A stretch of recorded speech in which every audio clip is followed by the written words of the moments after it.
오늘의 주요 뉴스입니다. 조국 법무부 장관 의혹을 수사하고 있는 검찰이 조 장관의 자택을 전격 압수수색했습니다. 압수수색 전 출근길에 나선 조 장관은 의혹 보도가 악의적이라며 법적 대응을 시사했습니다. 강의 도중 위안부는 매춘의 일종이라고 발언한 류석춘 교수에 대해 연세대가 강의 중단 조치와 함께 진상조사에 착수했습니다. 유 교수는 강의실 발언은 교수와 학생의 토론으로 끝나야 한다는 입장을 밝혔습니다. 일본 정부가 올해 5월 이후 북한이 발사한 단거리 미사일의 궤도를 최소 2차례 이상 탐지 못했다는 일본 언론의 보도가 나왔습니다. 한일 군사보호협정 지소미아 유지론이 대우도하고 있습니다. 영양제 주사를 맞으려고 산부인과를 방문한 임신부가 낙태 수술을 받는 어처구니 없는 일이 벌어졌습니다. 피해자는 베트남 국적의 신부였는데 의료진이 환자의 신원도 확인하지 않고 마취 후 수술을 한 것으로 드러났습니다. 중학생들이 노래방으로 초등학생을 불러내 집단 폭행한 영상이 퍼져 공분이 일고 있습니다. 처벌을 요구하는 청와대 국민청원이 10만 명을 넘은 가운데 경찰이 수사에 착수했습니다. 단순 노안에 백내장 수술을 권하고 도수치료와 피부 미용 시술을 묶어 보험금을 과다 청구하는 사례가 끊이지 않고 있습니다. 갈수록 커지는 실손보험 손해율, 그 실태를 알아봤습니다.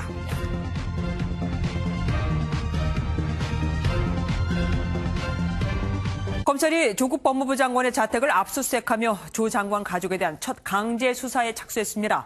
현직 법무장관에 대한 강제 수사는 사상 초유의 일이죠. 법원이 압수수색 영장을 발부한 건 조 장관의 혐의가 어느 정도 소명됐기 때문이라는 분석도 나옵니다. 첫 소식 김순철 기자가 보도합니다. 검찰이 오늘 오전 조국 법무부 장관의 서울 방배동 자택을 압수수색했습니다. 지난달 27일 수사에 착수한 지 약 한 달 만의 일로 법무부의 현직 수장이 압수수색을 당한 건 사상 초유의 일입니다. 검찰은 조 장관 자택에서 컴퓨터 하드디스크와 업무 관련 기록을 확보했습니다. 조 장관 자택에 대한 압수수색에 나선 건 부인과 자녀를 넘어 사실상 조 장관을 겨냥한 것이란 해석이 나옵니다. 현재 조 장관이 받고 있는 의혹은 크게 세 가지입니다. 사모펀드 투자로 공직자윤리법을 위반했는지, 딸의 서울대 인턴 증명서 허위 발급에 관여했는지, 부인 정경심 교수의 증거인멸 과정에 개입 또는 방조했는지 여부 등입니다. 법조계에서는 법원이 압수수색 영장을 발부한 만큼 조 장관의 혐의가 상당 부분 소명된 게 아니냐는 분석이 나옵니다. 조 장관 기소 가능성이 한층 높아지는 대목입니다. 검찰은 또 조 장관 자녀가 지원했거나 재학 중인 것으로 알려진 연세대와 이화여대, 아주대, 충북대 로스쿨 등도 압수수색했습니다.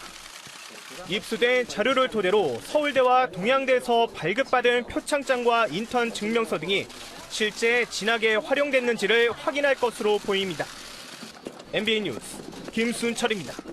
검찰의 압수수색 직전 법무부로 출근한 조국 장관은 부인이 검찰 소환에 응할 것이라는 뜻을 밝혔습니다. 하긴 법무부 장관의 부인이 소환에 불응한다는 건 있을 수 없는 일이죠. 자택 압수수색이 진행되는 동안 조 장관은 점심을 먹으러 밖으로 나오지도 않았습니다. 이혁근 기자입니다.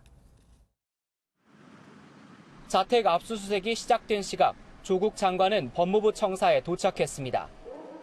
조 장관이 자택을 나선 직후 검찰의 압수수색이 이루어진 겁니다.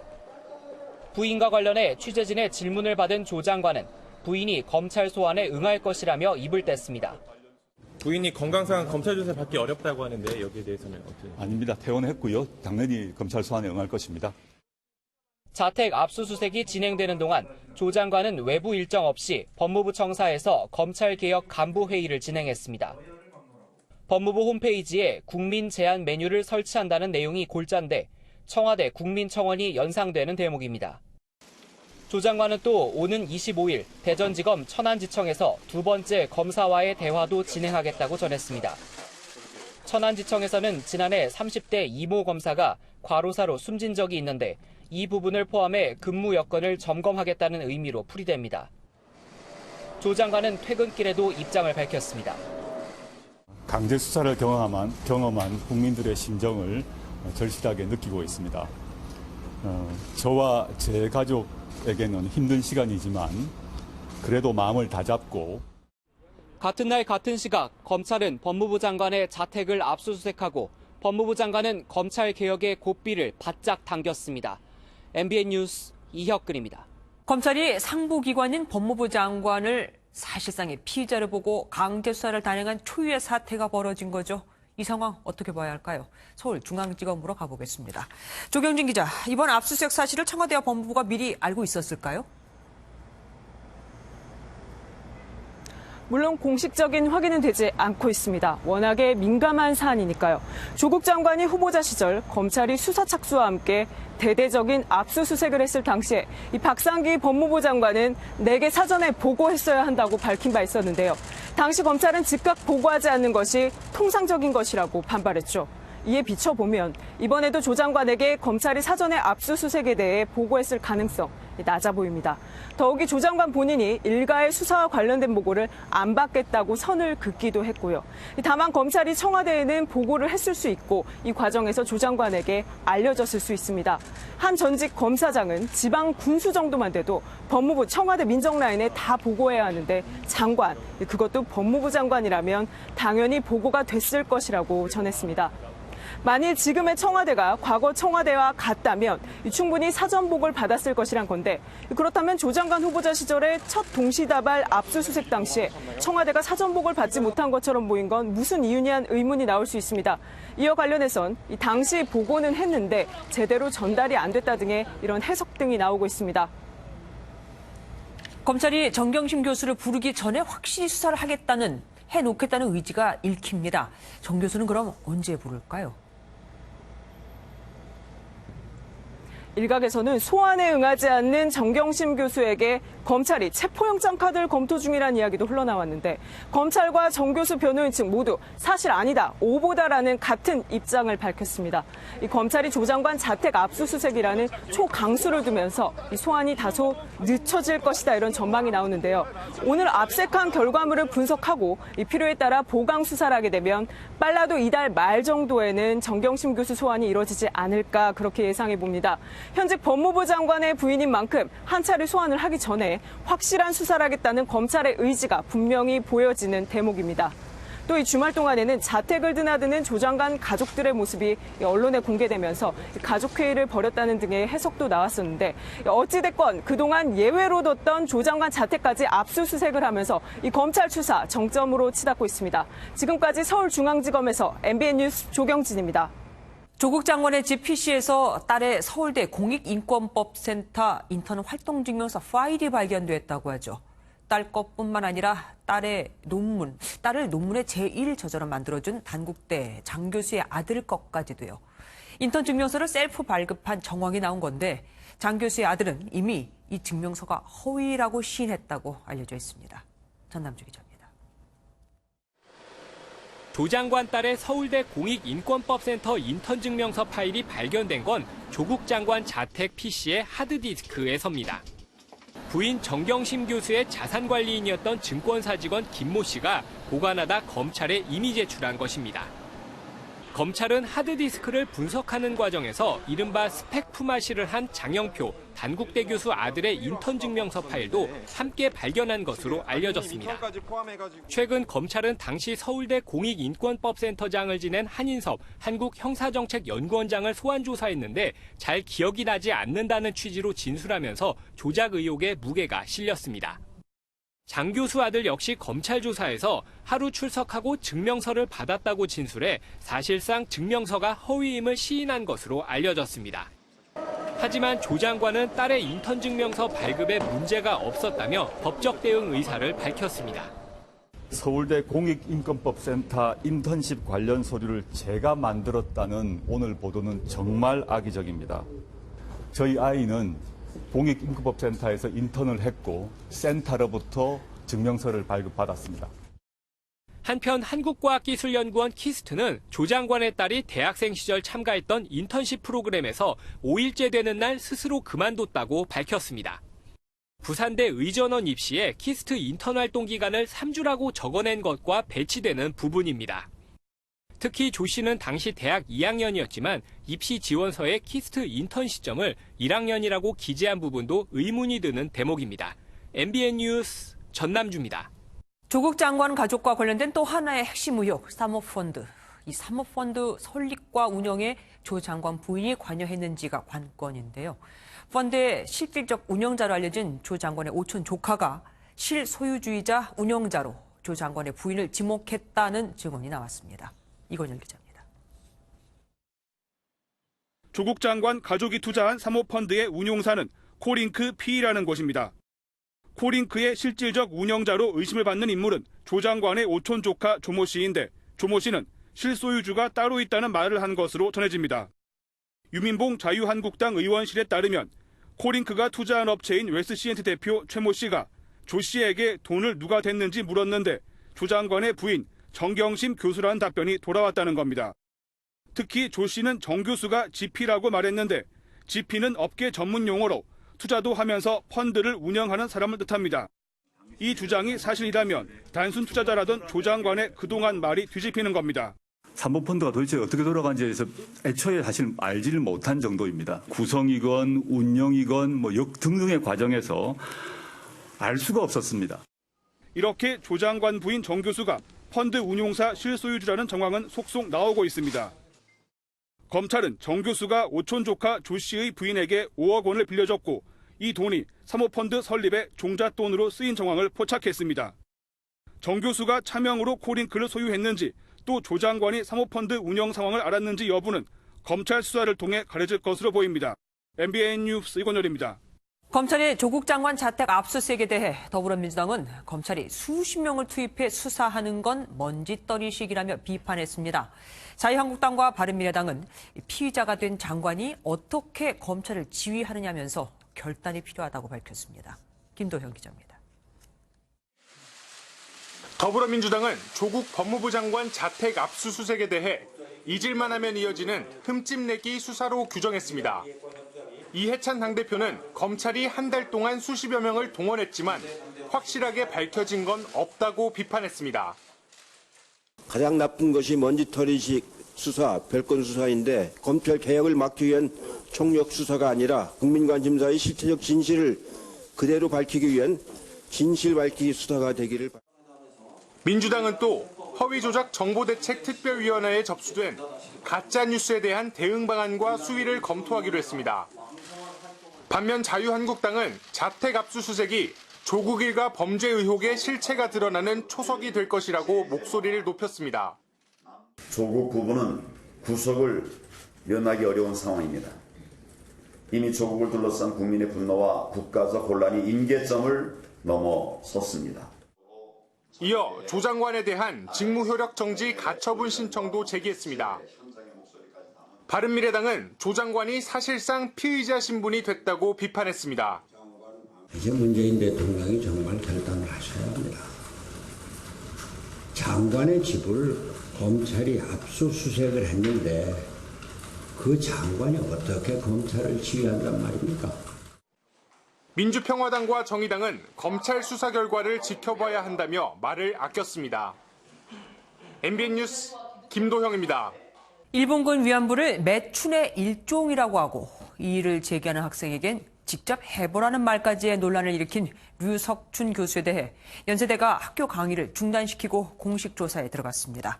류 교수는 매춘을 해보라는 말은 사실과 다르다고 해명했지만 파문은 사그라들지 않고 있습니다. 김보미 기자입니다. 류석춘 연세대 교수의 연구실 출입문에 학생들이 붙인 메모지가 가득 붙어 있습니다. 수업을 거부한다, 당신을 원하지 않는다 등 모두 류 교수를 규탄하는 내용입니다. 지난 19일 류 교수가 수업 도중 일본군 위안부가 매춘의 일종이라고 발언하면서 파장이 확산되고 있습니다. 지금 있는 매춘부랑 예전에 위안부를 지금 조금으로 본다는 말씀이에요. 그 사람들이 살기가 어려서 매춘에 들어가겠대요. 지금 현재 매춘을 하고 있는 여자들이 많잖아요. 이 일을 제기하는 학생들의 질문에 류 교수는 직접 해보라는 말까지 서슴지 않았습니다. 궁금하면 한번 해볼래요? 지금도 그래요, 지금. 류 교수의 발언이 알려지자 연세대 학생들과 총학생회는 류 교수의 파면 등 중징계를 촉구했습니다. 성적인 폭력으로 이렇게 느껴질 수 있는 발언을 한 것에 대해서는 크게 문제 삼아 볼 여지가 있는 것 같습니다. 위안부 피해 관련 시민단체도 허위사실 유포와 명예훼손 혐의 등으로 류 교수를 검찰에 고발했습니다. 연세대도 오늘 류 교수의 전공 수업 강의를 중단시키고 진상조사에 착수했습니다. 류 교수는 입장문을 통해 강의실 발언은 교수와 학생 간의 토론으로 끝나야 하며 매춘을 권유하는 발언은 궁금하면 학생이 조사를 해보라는 취지였다고 해명했지만 파문은 가라앉지 않고 있습니다. MBN 뉴스 김봄입니다. 장제원 의원의 아들 장용준 씨의 음주운전 사건을 수사 중인 경찰이 장 씨를 음주운전과 운전자 바꿔치기 등의 혐의로 검찰에 넘기기로 했습니다. 장 씨 대신 운전했다고 한 김모 씨는 평소 친한 지인 관계로 대가는 없었고 범행에 아버지 장제원 의원의 개입도 확인되진 않았습니다. 배준우 기자입니다. 지난 7일 새벽 서울 마포구의 한 도로에서 만취 상태로 벤츠 차량을 몰다 오토바이와 충돌하는 사고를 낸 장제원 의원의 아들 장용준 씨. 수사를 한 경찰이 장 씨를 음주운전과 범인 도피 교사, 즉 운전자 바꿔치기 혐의로 검찰에 넘기기로 했습니다. 장 씨를 도와 운전자 바꿔치기를 시도한 김 씨는 범인 도피, 동승자는 음주운전 방조와 범인 도피 방조 혐의가 적용됐습니다. CCTV 및 블랙박스 영상 분석, 통화 내용 및 휴대전화 포렌식 결과 분석, 금융계좌 확인 등 신중하고 신속한 수사를 진행하여 왔습니다. 경찰은 하지만 장 씨가 운전자 바꿔치기를 하면서 대가를 지불한 정황은 확인되지 않았다고 결론냈습니다. 둘은 예전부터 친했던 지인 관계였고 또한 사고가 나기 전 함께 만났던 것으로도 파악됐습니다. 경찰은 또 운전자 바꿔치기 과정에서 장제원 의원 등 다른 가족들의 개입도 확인되지 않았다고 밝혔습니다. 경찰은 차량 속도와 제동거리 등을 고려해 장 씨의 뺑소니 혐의는 인정하지 않았고 빼돌렸다 뒤늦게 제출한 블랙박스 위 변조 정황도 없다고 봤습니다. MBN 뉴스 배준우입니다. 서울의 한 대형 산부인과에서 의사도 간호사도 환자의 신원을 확인하지 않고 마취 후 수술을 해버리는 어처구니 없는 일이 벌어졌습니다. 임산부는 영양제를 맞으러 갔다가 깨어보니 뱃속의 아이가 사라져버렸습니다. 손하늘 기자가 보도합니다. 서울 강서구의 한 대형 산부인과입니다. 지난달 7일 저녁 베트남인 여성은 남편과 함께 임신 사실을 확인하기 위해 병원을 찾았습니다. 건물 2층의 진료실에서 임신 6주 진단을 받은 이 여성은 처방받은 영양제를 맞기 위해 분만실로 올라갔습니다. 낙태 수술이 필요한 환자의 차트를 잘못 가져온 간호사는 진료대에 누워있는 환자가 누군지 제대로 확인하지 않은 채 마취제를 투여했습니다. 담당 의사 역시 신원을 확인하지 않고 낙태 수술을 집도한 걸로 알려졌습니다. 하혈을 하며 집으로 돌아간 여성은 계속해서 피가 멈추지 않자 이튿날 이 병원을 다시 찾았습니다. 피해 여성을 검사한 다른 의사가 낙태 사실을 발견했고 여성은 의료진을 곧장 경찰에 신고했습니다. 제가 하도 많이 갔다 와서 아는 게 없어서 그런 말씀드릴 게 없네요. 경찰은 의료진들이 신원 확인을 하지 않은 걸로 보고 업무상 과실치상 혐의로 이들을 입건했습니다. 다 맞는지 간호사랑 의사랑 복수로 확인하게 되어 있고 가장 기본적인 규칙을 지키지 않은 것이기 때문에 처벌 가능성이 굉장히 높다. 경찰은 담당 의사와 간호사를 조만간 기소 의견으로 검찰에 넘길 예정입니다. MBN 뉴스 손하늘입니다. 노래방에서 중학교 1학년생들이 초등학생 한 명을 집단 폭행하는 영상이 퍼져 공분을 사고 있습니다. 청와대 국민청원에 10만 명이 넘게 참여했고 경찰이 수사에 나섰습니다. 우정환 기자입니다. 한 여학생이 얼굴에 피를 흘리며 앉아 있습니다. 다른 학생들이 이 학생을 때리고 욕설도 합니다. 주변에서 누군가 부르는 노랫소리 때문에 욕설은 들리지 않지만 폭행은 계속됩니다. 지난 21일 오후 6시쯤 경기 수원시 수원역 인근 노래방에서 중학교 1학년 6명이 초등학교 6학년 여학생을 폭행하는 장면입니다. 가해자들은 나이가 어린 피해자가 반말을 했다는 이유로 폭행을 가한 걸로 전해졌습니다. 영상은 인터넷 커뮤니티와 SNS를 통해 순식간에 퍼져나갔습니다. 분노한 시민이 가해자 처벌을 요청하는 청와대 국민청원을 올렸고 금세 10만 명 이상이 동의했습니다. 결국 경찰이 수사에 나섰고 가해 학생 일부를 조사했습니다. 경찰은 조사받은 가해 학생들이 모두 폭행 사실을 인정하고 있다고 밝혔습니다. 핸드폰 메신저상으로 서로 몇 번 이야기를 하면서 다툼이 있었던 것 같아요. 경찰은 나머지 가해 학생들과 피해자를 조사해 정확한 사건 경위를 파악할 계획입니다. 현재 피해자와 가해자의 신상이 무분별하게 유포되고 있는 만큼 2차 피해에도 적극 대응할 방침이라고 밝혔습니다. MBN 뉴스 우종환입니다. 화성 연쇄 살인 사건의 유력한 용의자가 사건이 발생했던 당시 경찰 조사를 받았던 것으로 확인됐습니다. 경찰은 당시 용의자를 코앞에 두고도 다른 곳에서 찾아 헤맸던 셈입니다. 먼저 이재호 기자가 보도합니다. 경기 남부지방경찰청 수사본부는 이번에 지목한 용의자가 과거 사건 당시에도 조사를 받았다고 밝혔습니다. 하지만 어떤 사건에서 어떻게 조사를 받았는지는 당장 확인하기 어렵습니다. 수사본부 측은 과거 수사 기록이 책으로 280건에 달하고 문서만도 15만 장이어서 수사에 상당한 시간이 소요되고 있다고 설명했습니다. 지금까지 3차례 대면 조사를 한 경찰은 기존 사건 기록과 그간 용의자의 진술을 분석하고 있습니다. 용의자는 지금까지 줄곧 본인과 화성 연쇄살인 사건이 아무 관련이 없다고 혐의를 부인해왔습니다. 경찰은 공소시효가 지났지만 공소권이 없으면 수사를 하지 말라는 규정은 없다며 수사 의지를 분명히 하고 있습니다. 민감용 경찰청장 역시 기자 간담회에서 경찰 수사는 범인을 발견하는 것이 우선이며 처벌은 다음 문제라며 미제 사건 해결 의지를 강조했습니다. 지난주까지 3차 대면 조사를 마친 경찰은 관련 자료를 검토한 뒤 조만간 4차 조사를 이어갈 방침입니다. MBN 뉴스 이재호입니다. 이렇게 조사까지 했는데 왜 이 용의자는 중간에 배제됐을까요? 당시 수사를 담당했던 경찰은 국과수가 이번엔 O형으로 나온 혈액형을 당시엔 B형으로 알려주었다고 주장했습니다. 국과수의 실수였던 걸까요? 이어서 노승환 기자가 보도합니다. 1990년 11월 9번째 화성 연쇄살인 사건 당시 피해자의 옷에선 용의자의 것으로 추정되는 다량의 체액과 머리카락이 나옵니다. 당시 경찰은 국과수 혈액형 감식 결과가 B형이었다고 말합니다. 8차까지만 해도 모호했던 혈액형이 그제야 확실해졌다고도 강조합니다. B형으로 정확하게 나온 것이 9차 사건이에요. 법의학을 여기 관장하고 있는 대한민국 국과수에서 그 혈액형을 하나하나 감정을 잘못했다고 그러면. 하지만 국과수의 최근 감식 결과는 O형이었고 당시 수사에선 주목받지 못한 용의자가 지목됐습니다. 같은 기관, 같은 사건인데 혈액형이 다르다면 당시 감식에 오류가 있었을 가능성이 있습니다. 국과수 관계자는 이번엔 공식적으로 혈액형을 발표하지 않았고 더 정확한 DNA로 용의자를 특정했을 뿐이라며 말을 아꼈습니다. 용의자의 자백만큼이나 당시 혈액형 감식에 대한 해명이 필요해 보입니다. MBN 뉴스 노승환입니다. 어제 새벽 불이 난 동대문 의류상가의 화재는 23시간 만에 진화됐습니다. 하지만 상인들의 고통은 지금부터입니다. 섬유가 탄 매캐한 냄새로 주변 상가조차도 장사를 못할 지경이거든요. 김정 기자가 취재했습니다. 폴리스 라인으로 출입구가 막힌 건물 앞에 이른 아침부터 상인들이 모였습니다. 통제된 건물 안에선 붕괴 가능성 등 잠재적 위험을 점검하는 안전진단이 실시됐습니다.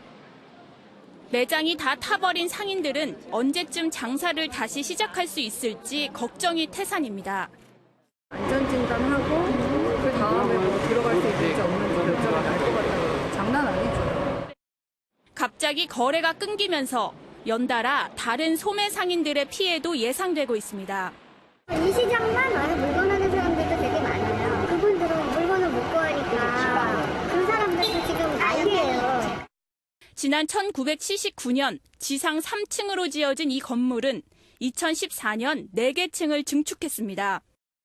하지만 새로 지어진 층에만 스프링클러를 설치한 탓에 3층에서 발화한 화재가 조기 진화되지 못한 것으로 보입니다. 현행법상 2004년 이후 지어진 건물에 대해서만 스프링클러 등 소방 안전시설 설치 의무가 있다 보니 점검 대상에서 빠진 겁니다. 화재 원인 분석 작업도 시작됐습니다.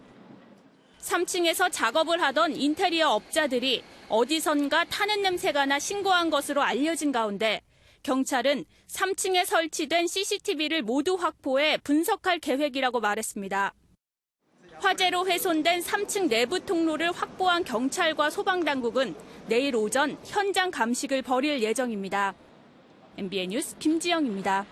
암 환자들은 지푸라기라도 잡는 심정으로 검증되지 않은 민간요법에 매달리기도 합니다. 최근엔 강아지 구충제에 항암 효과가 있다는 유튜브 영상이 입소문을 탔는데 식품의약품안전처는 절대로 복용하지 말라고 밝혔습니다. 전민석 기자입니다. 암으로 3개월 시한부 선고를 받은 뒤 반려동물용 구충제를 복용해 완치됐다는 조 티펜스라는 남성입니다. 3개월이 지나고 검사를 받았는데 암이 기적처럼 사라졌다. 영상 게시자는 티펜스 씨 외에도 40여 명이 비슷한 효과를 봤다고 주장했습니다. 영상이 국내 암 환자들 사이에서 입소문을 타면서 해당 구충제를 복용하는 환자들이 눈에 띄게 많아졌습니다. 수의사의 처방이 필요해 구하기 어려운데도 품귀 현상을 빚어 해외 직구까지 등장했습니다. 그러나 해당 구충제는 항암 효과에 대한 동물 임상시험도 거치지 않았습니다.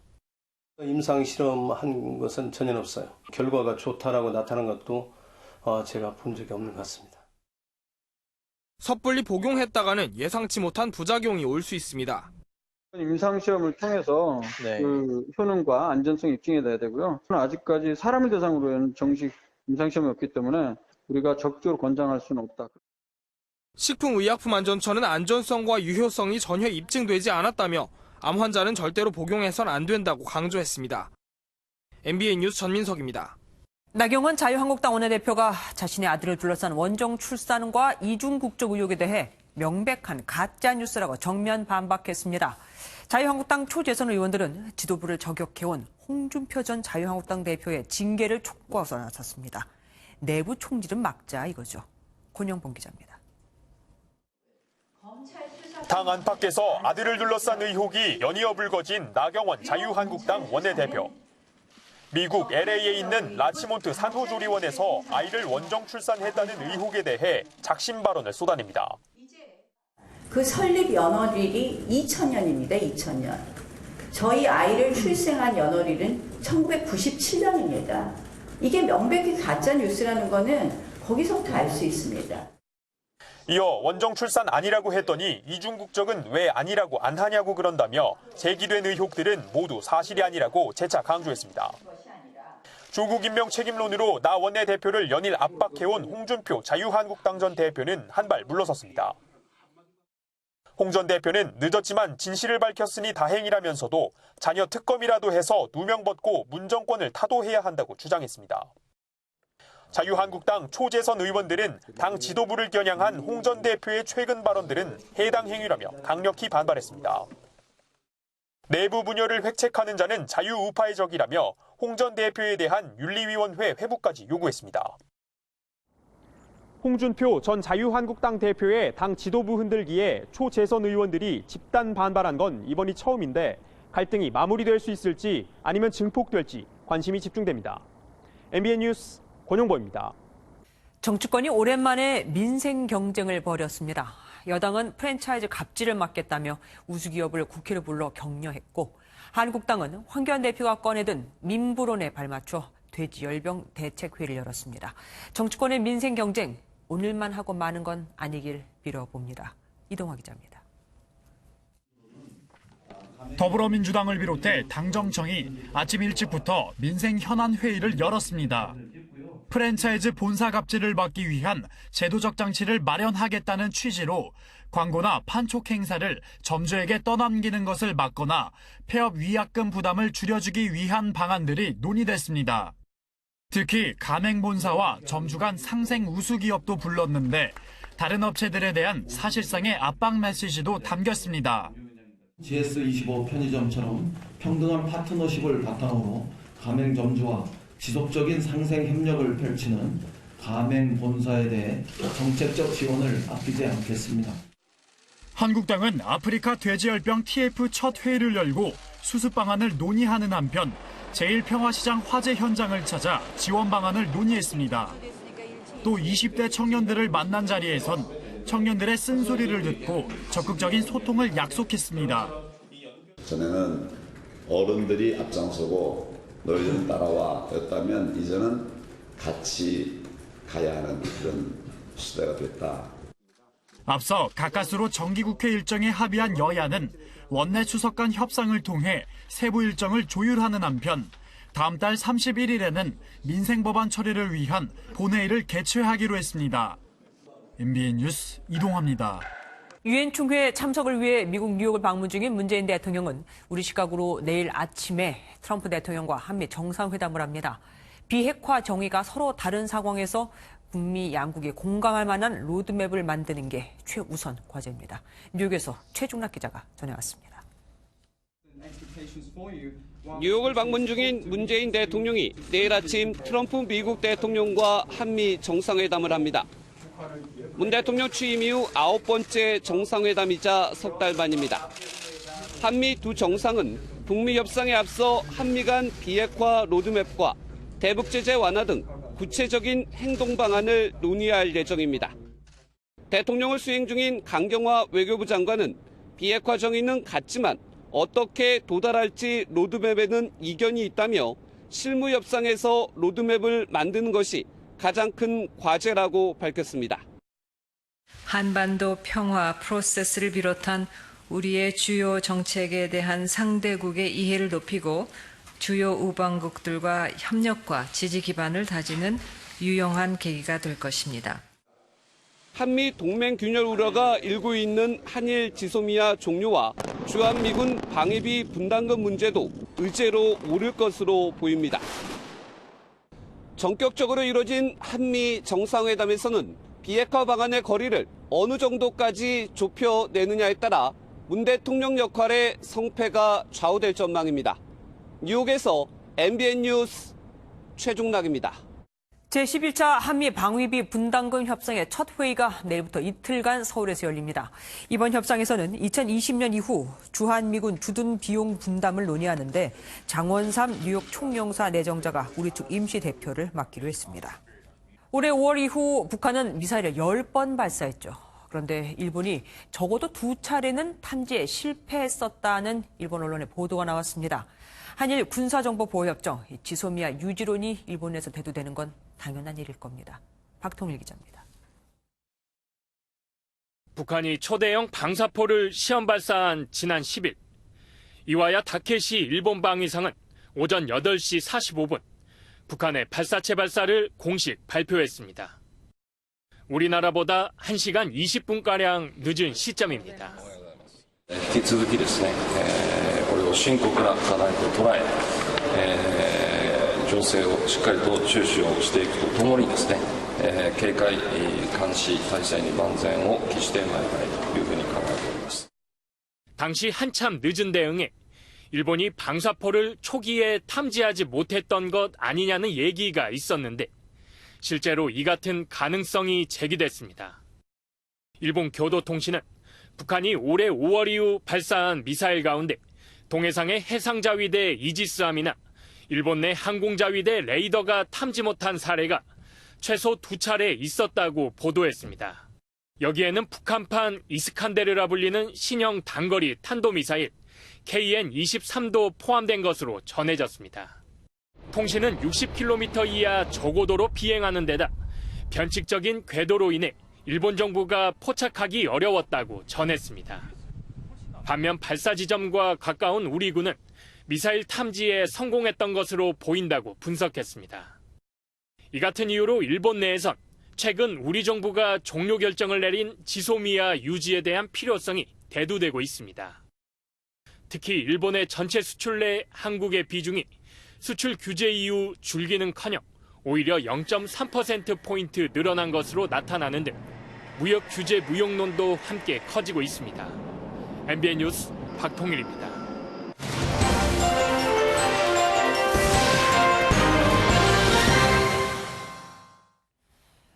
(6년간) 10명이 살해되고 200만 명 이상의 경찰을 투입했지만 모방범죄까지 발생한 국내 최악의 미제 사건.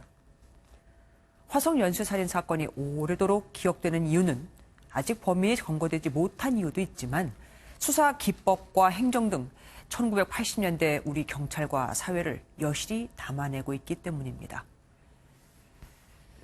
당시 특정된 용의자만 무려 2만 1,000명. 화성 일대를 배회했다는 이유만으로 검거되거나 꿈에서 계시를 받았다는 이유로 지목돼 조사를 받은 이도 있었습니다. 한 교회 전도사는 교회 지을 땅을 알아보려고 화성 일대를 돌아다니다 여성에게 길을 물어본 게 화근이 돼 수사를 받기도 했죠. 이들 중 일부는 경찰 조사 과정에서 닷새 동안 잠도 못 자고 맞고 발가벗겨지는 혹독한 고초를 겪었습니다. 또 누군가는 대법원에서 형이 확정되기까지 3년 동안 교도소에서 누명을 견뎌야 했죠. 급기야 정신질환을 앓던 한 남성은 용의자로 경찰 조사를 받고 석방된 뒤 정신분열 증세가 악화돼 열차에 투신하기도 했습니다. 용의선상에 오른 사람들뿐 아니라 그 유가족도 이런저런 소문으로 힘겨운 세월을 보내야 했죠. 무분별한 검거와 강압수사, 폭력, 허위 진술 유도 등으로 고통을 당한 이들은 대부분 제대로 된 보상은커녕 지금까지도 고통을 받고 있습니다. 경찰과 대중이 모두 범인 검거에만 관심을 두는 사이에 말이죠. 물론 과학수사 기법이 미진했던 시절 현장을 수색하거나 감각으로만 수사를 해야 했던 당시 수사관들의 고충도 이해는 갑니다. 하지만 그렇다고 빨리 범인을 잡아야 한다는 압박감 때문에 또 위에서 소위 쪼으니까 국민이 불안해하니까라는 이유로 확실한 증거도 없이 무차별적으로 용의자를 만들고 강압수사한 것까지는 모두 다 이해해 줄 수 없습니다. 당시 억울한 용의자들을 대변했던 한 변호사는 혹시라도 자신이 변호한 이가 진범은 아니었는지 지금까지도 걱정을 해왔다고 합니다. 자신이 변호한 이도 완전히 믿지 못할 정도니까 용의자가 된 이들을 바라보는 타인의 시선은 오죽했겠습니까? 화성 연쇄 살인 사건이 잊혀지려면, 아니 완전하게 해결되려면 최근 용의자로 지목된 인물의 사실관계를 밝혀내는 것도 중요하지만 이 과정에서 29년간 그 누구도 보상해 줄 수 없는 억울한 삶을 살았던 수많은 용의자들에 대한 진심 어린 사죄 역시 마무리가 돼야 할 겁니다. 뉴스초점이었습니다. 푹푹 찌던 지난 여름 서울대 청소 노동자가 창문조차 없는 좁고 열악한 휴게실에서 목숨을 잃은 사건 기억하실 겁니다. 학생 식당 조리사들의 근무 환경도 별반 다를 게 없습니다. 화장실 내에 휴게실이 있는 곳도 있거든요. 결국 참다 못한 조리사들이 무기한 파업에 들어갔습니다. 안병욱 기자입니다. 점심에만 1,400명분의 식사를 만드는 서울대의 한 학생 식당. 8명의 조리사가 이용하는 여성 휴게실을 가봤더니 한 평 미만. 2명이 누울 수 없을 정도로 비좁습니다. 식사를 만드느라 실내는 대부분 30도 이상이지만 에어컨은 없고 선풍기 한 대가 고작입니다. 같은 건물에 있는 또 다른 휴게실은 상황이 더 열악합니다. 식당 앞에 있는 화장실입니다. 안으로 들어가면 여자 화장실 바로 옆에 간이벽으로 설치한 공간이 있는데요. 카페에서 일하는 직원들을 위한 휴게실로 두 손을 뻗을 수 없을 정도로 매우 공간이 좁습니다. 다른 학생 식당엔 조리사를 위한 샤워실이 추가로 있지만 조리실과 간이 커튼으로만 나눠졌을 뿐입니다. 커튼을 이렇게 치잖아요. 그러면 바로 여기가 남자분 탈의실이에요. 이 고정도 없이 벌어지는데 서로가 불편한 거잖아요. 참다 못한 학생 식당 조리사들과 카페 직원들은 결국 처우 개선과 저임금 해소를 요구하며 무기한 파업에 돌입했습니다. 우리도 살자, 인간답게 살고 싶다. 당분간 학생 식당 5곳이 문을 닫게 됐지만 학생들은 지지의 뜻을 밝혔습니다. 노동자들의 처우를 개선하고 조속히 상황을 해결하여 생협 운영을 정상화하는 것이 마땅한 본질적 해결책일 것입니다. 노동자들은 현재 학교 측과 교섭을 이어가고 있지만 양측의 의견차는 큰 상황입니다. MBN 뉴스 안병욱입니다.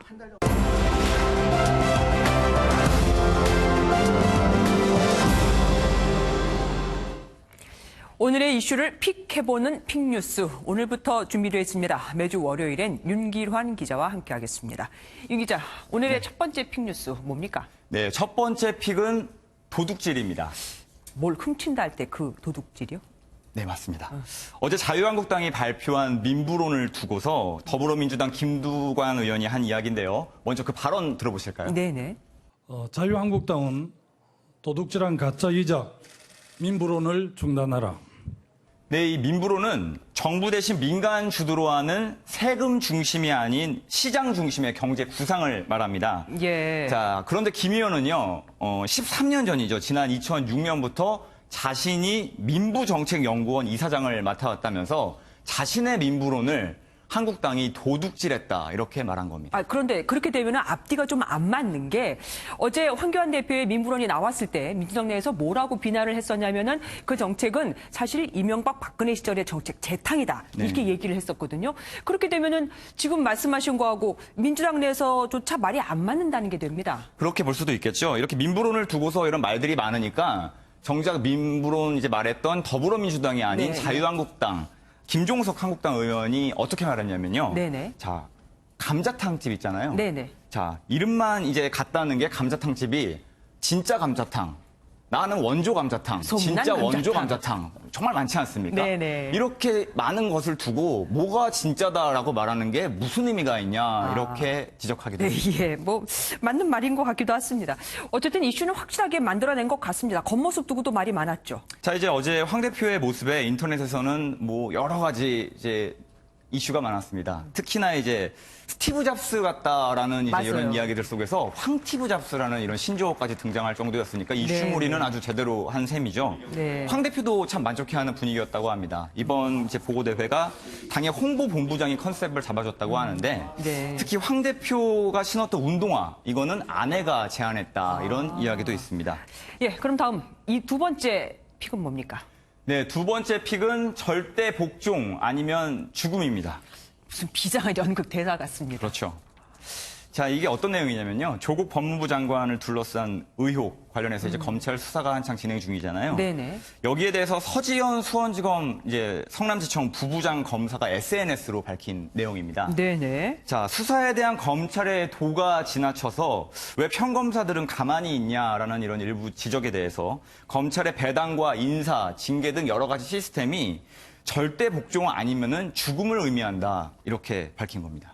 그러면은 당사자인 평검사들은 반응이 없습니까? 자, 이게 그제 올라온 글이었어요. 근데 이제 바로 어제였죠. 바로 이제 다음 날 자신을 지방 소재 검찰청에서 근무하는 한 평검사다라는 사람이 인터넷에 글을 올렸는데요. 도저히 모욕감을 견딜 수가 없어서 글을 썼다 이렇게 밝힌 이 평검사는요. 지휘부의 부당한 압력 때문에 양심에 반하는 결정을 한 적이 나는 결코 없다 이렇게 비난했습니다. 예. 마지막 픽은 뭡니까? 네, 마지막 픽은요. 사람 잡는 슈퍼 카메라입니다. 카메라에 또 슈퍼가 붙었습니다. 슈퍼가 붙었습니다. 뭡니까? 자, 이게 보면은 자, 수만 명의 얼굴을 아주 또렷하게 확인할 수 있는 그런 카메라가 이제 개발이 돼서 특정인들을 잡아낼 수 있는 그런 슈퍼 카메라가 개발됐다는 이런 이야기입니다. 예전에 우리 왜 여러 사람 중에서 한 명을 찾는 뭐 윌리를 찾아라 식으로 사람을 한 명 딱 특정해서 잡아낼 수 있다는 얘기입니까? 정확한 표현인데요. 이게 이제 중국 상하이 푸단대학과 중국 과학원이 함께 개발을 한 건데 이 카메라는 인간의 눈 해상도가 1억 2천만 화소라고 하는데 이에 4배가 넘는 5억 화소입니다. 자, 이게 어떻게 쓰이냐면은 군사나 공안 분야에서 다양한 방법으로 활용될 수 있다고 합니다. 예, 뭐 물론 좋은 쪽으로 쓰이면 좋지만 사실 그게 악용될 수도 있는 거 아니겠습니까? 당연히 사생활 침해에 대한 부분들이 이제 지적이 있을 수 있는데 정작 이 연구 개발에 같이 참여했던 과학자가 이런 문제들이 발생할 수 있어서 정말 이 부분은 법적인 규제가 필요하다 이렇게 필히 밝히기도 했습니다. 예, 맞습니다. 양날의 칼이 될 수 있겠습니다. 오늘 말씀 감사합니다. 가입자가 3천만 명을 넘어 제2의 건강보험으로 불리는 실손보험의 손해율이 급증하고 있습니다. 단순 노안의 백내장 수술을 권하는 건 흔한 일이 됐고 도수 치료와 이건 보험이 되잖아요. 이 도수 치료와 피부 미용 시술을 묶어서 보험금을 과다 청구하기도 합니다. 엄혜림 기자가 알아봤습니다. 지난달 시력 교정을 위해 안과를 찾은 40대 김모 씨는 생각지도 못한 백내장 진단을 받았습니다. 수술 비용만 900만 원. 망설이는 김 씨에게 실손 보험이 있으면 걱정할 필요가 없다고 안심시켰습니다. 보험 증거 있냐고 물어보더라고요. 그러면서 이렇게 멘트를 적어줬어요. 입원 안 해도 그냥 입회원 이렇게 해준다고. 그런데 일주일 뒤 찾은 다른 안과에선 백내장이 아니라는 정반대의 진단을 받았습니다. 의사 선생님이 잘못 보신 건가? 백내장이 없어요. 다시 한번 제가 물어봤거든요. 보험업계에선 과잉진료 의혹을 제기합니다. 실손보험을 탈 수 있는 백내장 진단을 내리고 멀쩡한 눈을 수술하는 일명 생내장 수술도 빈번하게 이뤄진다는 설명입니다. 환자들도 증상은 좋아지면서도 당장 내 돈 들어가는 게 아니다 보니 쉽게 결정하곤 합니다. 최근 급증하는 도수치료도 대표적인 과잉진료로 지목되고 있습니다. 병원 입장에서는 수익을 창출하고 또 환자분 입장에서는 치료비가 나가는 부담은 있지만 결론은 그 부담은 보험사가 지는 것이고. 과잉진료와 과잉청구가 반복되면서 손해율이 치솟자 일부 보험사들이 급기야 판매를 중단하고 나서 소비자들의 선택권이 제한받고 있습니다. MBN 뉴스 엄혜림입니다. 건강보험 적용 항목을 늘리는 이른바 문재인 케어가 실시되면 실손보험 쓸 일이 줄어들 줄 알았는데 이렇게 현실은 정반대죠. 수익이 줄어든 일부 병원들이 당국의 감시를 피해 날마다 새로운 비급여, 그러니까 건강보험 적용이 안 되는 항목을 만들어내고 있기 때문입니다. 이기준 기자가 취재했습니다. 서울 강남의 한 의원. 상담사가 실손보험이 적용되는 도수치료를 10번 받으면 피부관리 비용을 할인해주겠다고 제안합니다. 그런 분들한테 드리는 혜택이 이런 피부관리를 10번에 30만 원. 과도한 도수치료에 대한 단속이 강화되자 변종 끼워 팔기 상품이 등장한 겁니다. 백내장 수술 때 고가의 다초점 렌즈가 실손보험 대상에서 제외되자 병원들이 시술 자체의 비용은 줄이고 검사 비용을 높이는 꼼수를 부리기도 합니다.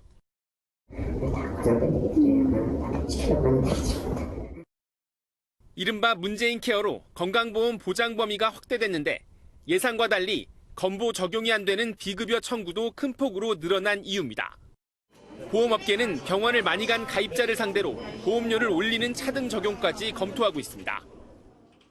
의도적으로 보험을 많이 소비하는 소비자에 대해서 어떠한 그 제한 조치를 함으로써 정상적인 소비자들이 오히려 더 싼 보험료를 내고. 하지만 보험료 차등 적용은 실제로 몸이 아파 병원을 찾은 가입자들까지 피해를 볼 수 있다는 점에서 논란이 일고 있습니다. MBN 뉴스 이기종입니다. 날씨가 선선해지면서 캠핑 때 쓸 전기 난로 구입하는 분들 많죠. 그런데 화재 예방을 위해 마련된 안전 기준을 초과한 제품들이 대형 온라인 쇼핑몰에서 버젓이 팔리고 있습니다. 없어서 못 팔 정도로 인기리예요. 신용식 기자가 보도합니다. 지난 2015년 두 가족 5명의 목숨을 앗아간 인천 캠핑장 화재. 원인은 전열기구 과열이었습니다. 이후 정부는 참사가 반복되는 것을 막기 위해 야영장 화재 예방 기준을 강화했습니다. 현행법상 텐트 안에선 전력 사용량이 600와트 이상인 전기용품을 사용하지 못하도록 한 것입니다. 하지만 국내 유명 온라인 쇼핑몰에선 안전기준을 초과한 캠핑용 전기난로들이 버젓이 판매되며 없어서 못 팔 정도로 인기입니다. MBN의 취재해 판매업체는 캠핑용이라고 판매했지 텐트 안에서 사용하라고 하지 않았다는 궁색한 입장입니다. 적정한 가이드하에 적법한 상품을 판매하고 있습니다. 심지어 제조업체는 관련 현행법조차 제대로 모르고 있었습니다. 600W는 넘어가는 건 캠핑장에서 쓰면 안 된다고 알고 있는 거. 네, 캠핑장에서도 이렇게 많이들 사용하시기 때문에 허용이 되는 걸로 알고 있거든요. 이렇다 보니 캠핑장 운영업체들은 관리가 사실상 쉽지 않은 상황입니다. 사무소 같은 데서 미리 검사하거나 그런 건 없어요? 그런 건 없어. 그럼 갖고 가는 거야. 그럼 전기 이제 히터 같은 거는 이제 전기. 자칫 대형 참사로 번질 위험이 큰 만큼 안전기준에 부합한 제품들이 유통되도록 실질적인 대책 마련이 필요해 보입니다. MBN 뉴스 신용식입니다. 경기도 김포 통진읍의 한 양돈 농가에서 발생한 아프리카 돼지열병 의심 사례에 대해 조금 전 확진 판정이 나왔습니다. 김포 농장은 앞서 아프리카 돼지열병이 확진된 파주 농장으로부터 13km, 연천 농장으로부터 45km 정도 떨어져 있어서 한강 이남으로 전염병이 확산될 우려가 커진 상황입니다. 안녕하십니까, 스포츠 뉴스입니다.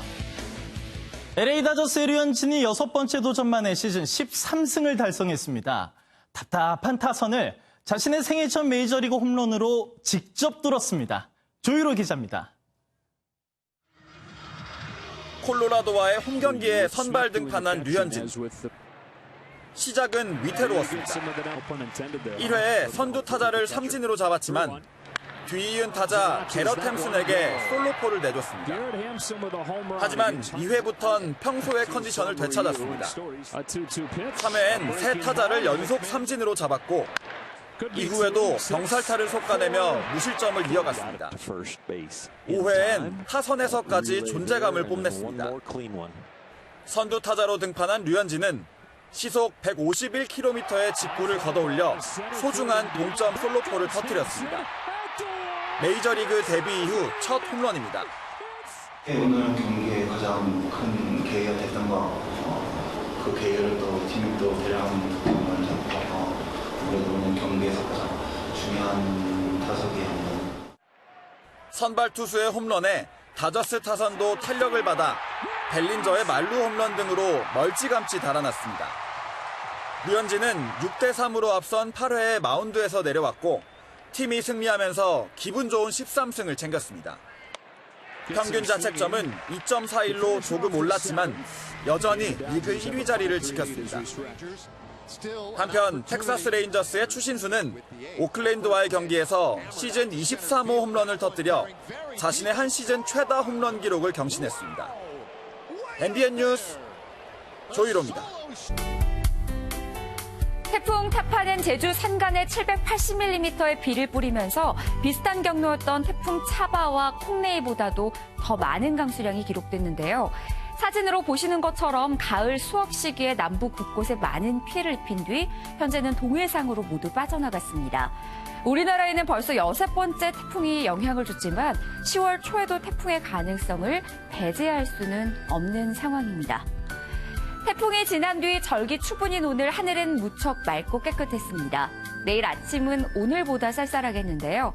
내일 아침 서울의 기온 15도, 대관령은 5도 선까지 내려가며 오늘보다 2도에서 5도가량 낮겠습니다. 낮에는 20도 안팎까지 올라 아침과 낮의 기온차가 무척 크겠습니다. 내일 아침 내륙에서는 안개가 무척 짙게 끼겠습니다. 가시거리가 50m에 불과한 곳도 있을 것으로 보여 시야 확보에 신경을 쓰셔야겠습니다. 내일 아침 중부지방 쌀쌀하게 느껴지는 곳이 많겠습니다. 남부지방 낮에는 햇살이 비추면서 기온을 끌어올리겠고요. 동부지역 내일은 맑은 날씨가 예상됩니다. 이번 한 주 동안은 대체로 맑은 가운데 가을이 점차 깊어지겠습니다. 날씨였습니다. MBN이 선정한 이한장의 사진입니다. 갓난아기 때 뇌성마비 장애를 앓아 손으로 글씨도 못 쓰는 중국인 청년입니다.